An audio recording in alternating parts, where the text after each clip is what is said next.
I have a 2009 Honda Accord with a 2.4 liter engine, and this thing has a cranking problem, and it turns out that the starter is defective, and the video that I'm going to do today is on how to remove and replace the starter.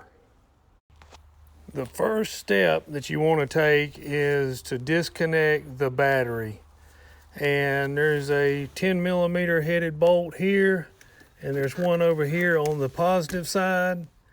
But in order to disconnect the battery, all you have to do is disconnect either the positive or the negative. I like to do the negative because if I touch anything metal, it's not going to arc because it is on the ground side.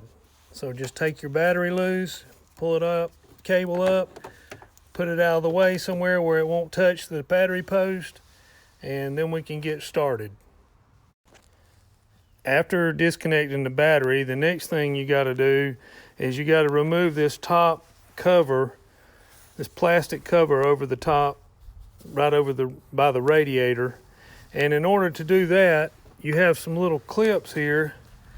If you'll notice that they're kind of stuck down in here, and you have to go under here and pry them up. And when you pry them up a little bit, you can see they lift up. And after they lift up, you can take a screwdriver or a pair of pliers or something and come under here and you pull them out. And in order to get this off, you have to remove all these. You have one here, one here, one here, here, here, here, and here, and here. And when you get those up, this cover should pull up. So I'm going to go ahead and remove those now. Okay, I've removed these little clips here, and now I'm going to reach in here and I'm going to pull up, and this whole panel piece will come up. You can lay it down out of the way. And now you'll see there's another piece here behind or under that plastic piece. This is a part of the air intake. So what I'm going to do now is I'm going to take this clip and this clip up, and then we're going to see about working this piece out from the front here, right by the radiator. After you get these two clips pulled up, you reach over here and just grab this piece and gently pull up, and it comes off. There's no clamps or anything there. It just sits right down on top. And we're going to set this piece off to the side. Now we need to remove this part of the intake. And if you'll notice, way down in here, I'm trying to get my finger in here, there's a bolt right there. It's got a 10 millimeter head on it. We've got to take that bolt out in order to get this piece loose to be able to pull it out. And a wrench or a ratcheting wrench similar to this would work really well in this situation. After you remove the bolt, you reach in here and you twist back and forth, kind of break the seal loose, and then you can pull this piece loose. And you have to kind of fish it around. There's a couple of hoses down in here that you got to get down to, get out of the way, but you can reach your hand down in there and just kind of move some things out of the way, and you'll be able to rotate this piece out. Now you can see that we have taken this tube out. There's where the one bolt went. There's also where it kind of press fits into the little hole in the bottom of the air filter housing, and it just there's no clamp on that, so we're going to set all of this off to the side. Now that we have all of the air filter stuff out of the way, we're going to start working on removing this intake manifold assembly, because the starter on this Honda is way up under this intake manifold. I don't know why they put the thing there, but they did. So it's not too big of a job, but we're going to try to go over each little step and hopefully it'll give some pointers on how to do this. The next step that I did was I removed this air connector that goes from the air filter housing over to the throttle body. There is 2 clamps, one on each end, that have Phillips head slots in them. I would highly recommend using the 10 millimeter head on these to get them loose. I would use either a nut driver or a socket and ratchet, because sometimes they tend to be a little snug, and the Phillips head will just round out a lot of times into that slot there. Also, I took this little clamp right here and squeezed it and pulled it back, and I disconnected this hose from the engine, from the valve cover here. Then also there's another hose down here that I disconnected. There is a little bit of coolant in here at times, so I did not drain the coolant from the system, and when I pulled that hose loose, just a little bit came out. So you probably could drain the coolant system, but I'm not going to do it for this repair, so we'll just recheck the coolant level when we get done. But after we get this pulled back out of the way, I'm just going to kind of lay it over to the side, right by the brake master cylinder, and then that gives me plenty of room to get in here and do the next bit of work that I need to do.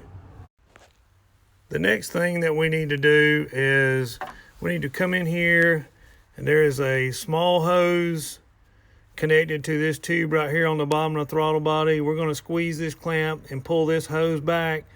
Probably will lose a little bit more coolant out of there. And like I said before, we'll just recheck the coolant level in the system when we get done. There's a wire here that we need to unplug from the throttle position sensor. There's also a couple of hoses here that we'll disconnect. I think we'll probably do this one down here, and this one will come loose right down here. There's little squeeze clamps. And then after we do that, we're going to look under here and make sure there's no more wires or anything that needs to come loose. It looks like there's going to be another plug right here. And after that, we should be getting close to start unbolting this intake manifold. Another quick note here. This wire right here is being held on to this piece of metal right here. There's a little tab up here. And what you do is you pull that tab away. You can do it with your thumb, and then you just slide this wire off of this metal bracket here. And then also right here we have a clamp here and a clamp here that has to be removed from this piece of metal down here. And once you pop these up, you can disconnect this wire down here at this connector right here. If you don't want to deal with getting these little clips loose, because they are a little bit aggravating, there is a 10 millimeter headed bolt that actually goes down on the side of the intake manifold down here. You can take it out, and when you disconnect the wire, you can lay it out of the way. After that, we're going to concentrate on these bolts on the intake manifold. You can see them right here. There's one down over here off to the side, and down at the bottom, way down here, is a bracket. See if we can zoom in down here just a little bit. And there's a bolt that goes into the block that connects that bracket to the intake, and you got to take that loose too in order to get this intake manifold to slide back away from the engine. And I'm going to do that right now, and then we'll be looking at the starter.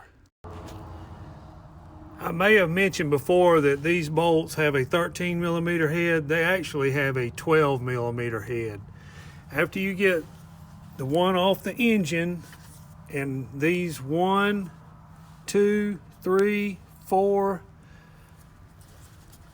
5 bolts loose here, and one down under here on the side where my finger is under the throttle body. Take these 2 vacuum lines, kind of slip them off of this little clip here, and then this intake should be able to rock it and start pulling it back away from the engine. After you pull the intake back, you'll see there is a big vacuum line running on the back side of the intake. You have to disconnect this from the intake and then should be able to start lifting it out. As you're lifting the intake out, you'll notice there's another vacuum line here, and there is a clip right here that can just kind of holds the vacuum line. That clip, you can squeeze these tabs and push it back and then disconnect this vacuum line here, and then the intake should just lift right out. One quick note, the intake manifold does have gaskets, and while you're replacing the starter, I would highly recommend purchasing new intake manifold gaskets and putting them on at the same time, because it's easy to do now that you already have everything out. With the intake manifold out of the way, you can now see that here is the starter that we've been trying to get to. There's a little clip right here that you can mash that'll push these wires out of this holder here. You have your main battery wire here. You have your starter solenoid wired here. Both of these have to be disconnected. You can disconnect the starter solenoid wire by pushing down on the tab and then pulling back to disconnect it. Also, under this connector here, there's a little tab. It's like 3 little tabs sticking down. The middle one, you actually pull it up with your finger, or you push it down with your finger rather, and as you're pushing down, you just wiggle it and you can pull it back out of the way.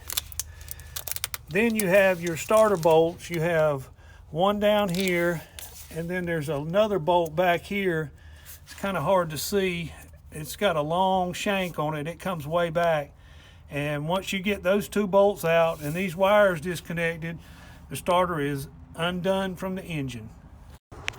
I now have the starter out, and I have a remanufactured starter that I purchased, and I'm going to get ready to put this back into the engine.